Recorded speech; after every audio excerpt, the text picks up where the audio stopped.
Bonjour et bienvenue sur Horizon Plénitude, votre espace dédié au développement personnel et à l'intelligence émotionnelle, véritable pilier d'un épanouissement réel et durable.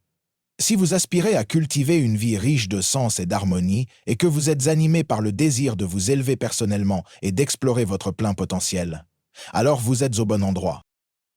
Ici, nous explorons ensemble les différents aspects du développement personnel à travers des réflexions profondes et inspirantes, des conseils pratiques, ainsi que des outils concrets pour vous aider à évoluer vers la meilleure version de vous-même.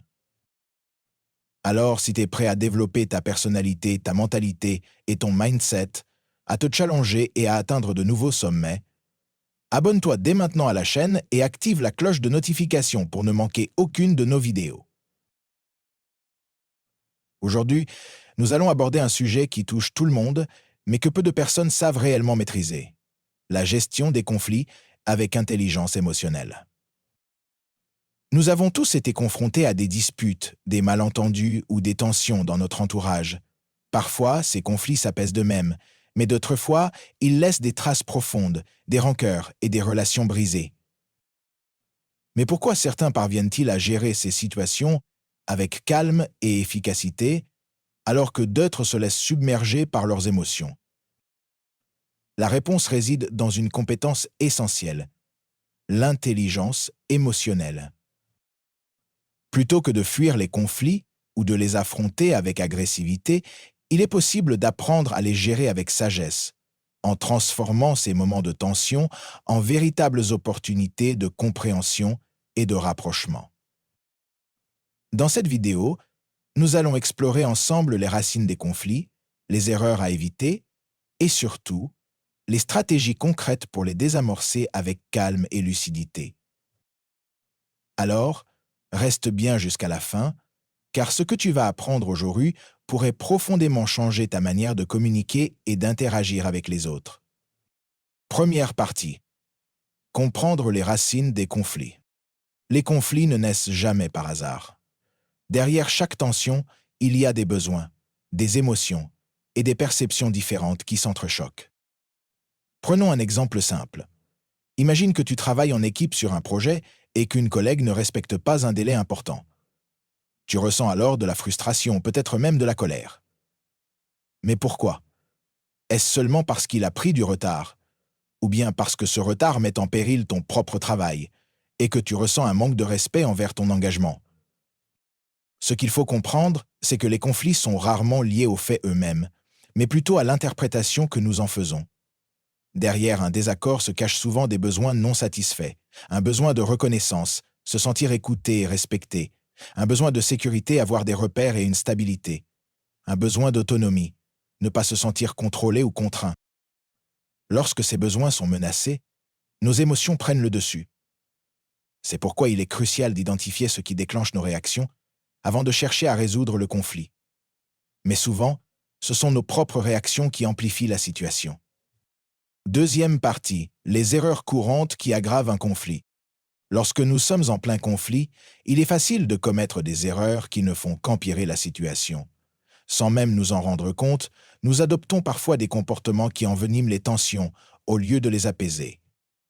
La première erreur, c'est réagir sous l'emprise de l'émotion. Lorsqu'une situation nous contrarie, notre cerveau déclenche une réponse émotionnelle instinctive. Nous pouvons nous mettre en colère, nous braquer, ou même attaquer verbalement l'autre personne.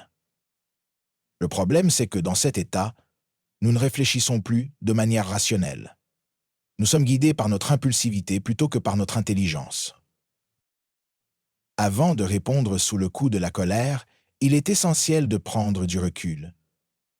Respirer, compter jusqu'à 10 ou même s'éloigner temporairement permet d'éviter une réaction que l'on pourrait regretter. La deuxième erreur, c'est vouloir absolument avoir raison. Dans un conflit, chacun pense avoir la bonne vision des choses. Mais en réalité, il n'existe pas une seule vérité absolue. Chacun voit la situation à travers son propre prisme, influencé par son vécu, ses émotions et ses croyances. Se battre pour imposer son point de vue ne fait souvent qu'aggraver les tensions. Une meilleure approche consiste à essayer de comprendre la perception de l'autre avant de vouloir être compris soi-même. Une autre erreur fréquente, c'est laisser l'ego prendre le dessus. Notre fierté peut parfois nous empêcher d'admettre nos torts ou de faire preuve de souplesse. On veut prouver que l'on a raison, montrer que l'on ne se laisse pas marcher sur les pieds. Mais cette posture crée une confrontation au lieu d'ouvrir la voie au dialogue. Enfin, une erreur tout aussi dangereuse, c'est éviter le conflit au lieu de le résoudre. Certaines personnes pensent que le meilleur moyen de gérer un conflit est de l'ignorer. Elles préfèrent fuir les tensions, faire semblant que tout va bien ou refouler leurs émotions. Pourtant, un conflit évité n'est pas un conflit résolu. Il reste en arrière-plan, prêt à ressurgir plus tard avec encore plus d'intensité. Reconnaître ses erreurs est la première étape pour mieux gérer les conflits. Mais alors, comment les aborder avec plus de sagesse et de maîtrise émotionnelle? Troisième partie. Les piliers de l'intelligence émotionnelle en gestion de conflits. La gestion des conflits repose sur 4 piliers fondamentaux de l'intelligence émotionnelle. Le premier pilier, c'est la conscience de soi. Avant de chercher à comprendre l'autre, il faut d'abord se comprendre soi-même. Cela signifie reconnaître ses propres émotions et identifier ce qui les déclenche. Est-ce que cette situation me met en colère parce que je me sens ignoré? Parce que j'ai peur de perdre le contrôle? Lorsque nous prenons conscience de nos réactions émotionnelles, nous gagnons déjà un avantage. Nous ne sommes plus esclaves de nos impulsions. Le deuxième pilier, c'est la maîtrise de soi. Une fois que nous avons identifié nos émotions, nous devons apprendre à ne pas les laisser nous contrôler. Cela ne signifie pas les refouler, mais savoir les exprimer de manière constructive. Un bon moyen d'y parvenir est de prendre une pause avant de répondre. Lorsque nous ressentons une forte émotion, notre cerveau rationnel est mis en pause. Respirer profondément, boire un verre d'eau ou même reporter la discussion peut nous aider à retrouver notre calme avant de répondre. Le troisième pilier, c'est l'empathie. L'empathie ne signifie pas être d'accord avec l'autre, mais chercher à comprendre son point de vue et ses émotions. Lorsqu'une personne se sent entendue et comprise, elle est beaucoup plus disposée à calmer le jeu et à trouver une solution. Une phrase aussi simple telle que « Je comprends que cette situation soit frustrante pour toi » peut apaiser instantanément les tensions. Enfin, le quatrième pilier, c'est la communication assertive. L'assertivité, c'est l'art d'exprimer son point de vue avec respect et clarté, sans agressivité ni soumission. Une technique efficace est d'utiliser des phrases en « je » plutôt qu'un « tu ». Par exemple, au lieu de dire « tu ne respectes jamais les délais », on peut dire « je ressens de la frustration quand un délai n'est pas respecté, car cela impacte mon travail ». Cela évite que l'autre personne se sente attaquée et ouvre la porte à un échange plus constructif. Lorsque ces 4 piliers sont en place, nous avons déjà une base solide pour gérer les conflits avec intelligence émotionnelle. Mais comment appliquer concrètement ces principes dans une situation de tension? Quatrième partie. Technique concrète pour désamorcer un conflit. Lorsqu'un conflit éclate, il est essentiel d'avoir des outils concrets pour calmer la situation et éviter qu'elle ne dégénère. Voici quelques techniques efficaces que tu peux appliquer immédiatement. La première technique, c'est le temps de pause. Lorsque la tension monte, notre cerveau passe en mode attaque ou défense.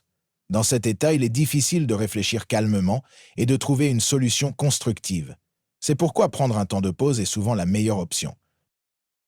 Si tu sens que l'émotion prend le dessus, dis simplement « Je pense qu'il vaut mieux qu'on prenne un moment pour souffler et en reparler plus tard ». Cela permet d'éviter les paroles blessantes et de revenir à la discussion avec plus de sérénité. La deuxième technique, c'est l'écoute active. Dans un conflit, chacun est souvent focalisé sur son propre point de vue et cherche à être entendu. Mais paradoxalement, c'est en écoutant d'abord l'autre que l'on peut réellement apaiser les tensions. L'écoute active consiste à je suis. Laisser l'autre s'exprimer sans l'interrompre.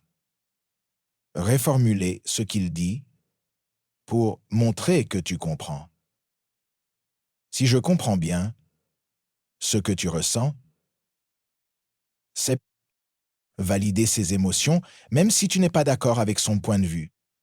Je comprends que tu sois frustré par cette situation. Quand une personne se sent écoutée, elle devient beaucoup plus réceptive à la discussion et au compromis. La troisième technique, c'est la reformulation bienveillante. Parfois, les mots que l'on utilise en plein conflit peuvent être maladroits ou blessants. Reformuler ce que dit l'autre avec des mots plus neutres et bienveillants permet de désamorcer les tensions.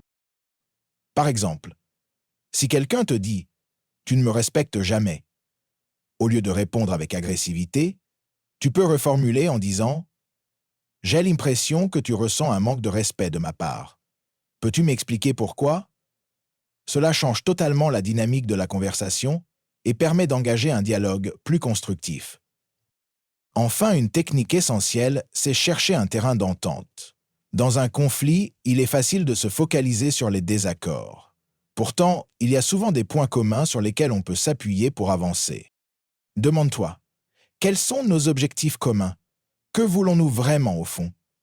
Quand on arrive à recentrer la discussion sur une solution qui satisfait les deux parties, le conflit devient une opportunité de croissance au lieu d'un obstacle.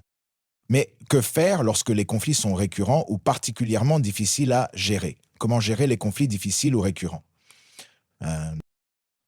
Certains conflits sont plus complexes que d'autres, notamment lorsque la personne en face de nous est agressive, manipulatrice ou fermée à la discussion. Dans ces cas-là, voici quelques stratégies à adopter.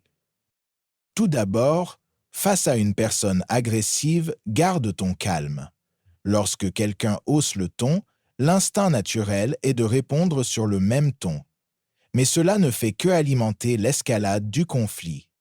Rester calme et posé permet souvent de désamorcer la situation. Tu peux dire « je veux bien discuter, mais je préfère qu'on le fasse dans le respect ». Cela impose une limite claire sans entrer dans le jeu de l'agressivité. Ensuite, face à une personne manipulatrice, pose des limites claires. Certains conflits ne sont pas seulement des désaccords ponctuels, mais des schémas répétitifs où l'on se sent constamment rabaissé ou manipulé. Dans ce cas, il est crucial d'apprendre à dire non et à affirmer ses limites. Par exemple, « Je comprends ton point de vue, mais je ne peux pas accepter cette manière de me parler. » Enfin, face à un conflit qui ne trouve pas d'issue, savoir lâcher prise est parfois la meilleure option.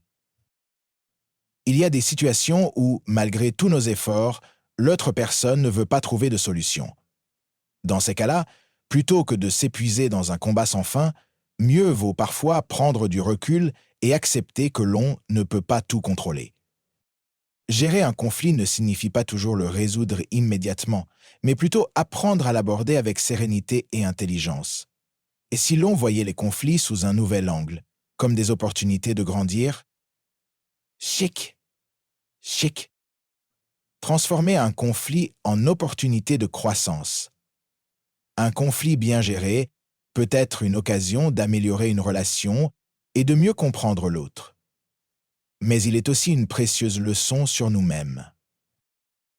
Lorsque tu fais face à une situation tendue, demande-toi, qu'est-ce que ce conflit me révèle sur mes émotions et mes réactions? Quelles leçons puis-je en tirer pour mes futures interactions? De nombreuses relations se renforcent après un conflit bien géré, car elles permettent d'éclaircir les malentendus et d'établir des bases plus saines. L'important n'est pas d'éviter les conflits à tout prix, mais d'apprendre à les gérer avec sagesse, empathie et intelligence émotionnelle. Conclusion. Fais de l'intelligence émotionnelle ton allié dans les conflits. Nous avons vu que les conflits sont inévitables, mais qu'ils ne doivent pas être source de stress ou de souffrance. Avec les bons outils, ils peuvent devenir des occasions d'apprentissage et de rapprochement. Retiens ceci. Les conflits naissent souvent de besoins et d'émotions non exprimés. Les erreurs, comme réagir sous l'émotion ou vouloir imposer son point de vue, ne font qu'aggraver les tensions. L'intelligence émotionnelle, conscience de soi, maîtrise de soi, empathie et communication assertive est la clé pour gérer les conflits avec sagesse. Des techniques comme le temps de pause, l'écoute active et la reformulation bienveillante permettent de désamorcer les tensions. Face à des conflits difficiles, poser ses limites et savoir lâcher prise peut être nécessaire. Maintenant, à toi de jouer. Quel est le plus grand défi que tu rencontres dans la gestion des conflits? Dis-moi en commentaire, je serai ravi d'en discuter avec toi. Si cette vidéo t'a aidé, pense à liker, partager et t'abonner à Horizon Plénitude pour ne manquer aucun contenu sur l'intelligence émotionnelle et le développement personnel. Et surtout, souviens-toi, ce n'est pas le conflit qui détermine la qualité de nos relations, mais la manière dont nous le gérons. À très bientôt pour une nouvelle exploration vers ton plein potentiel.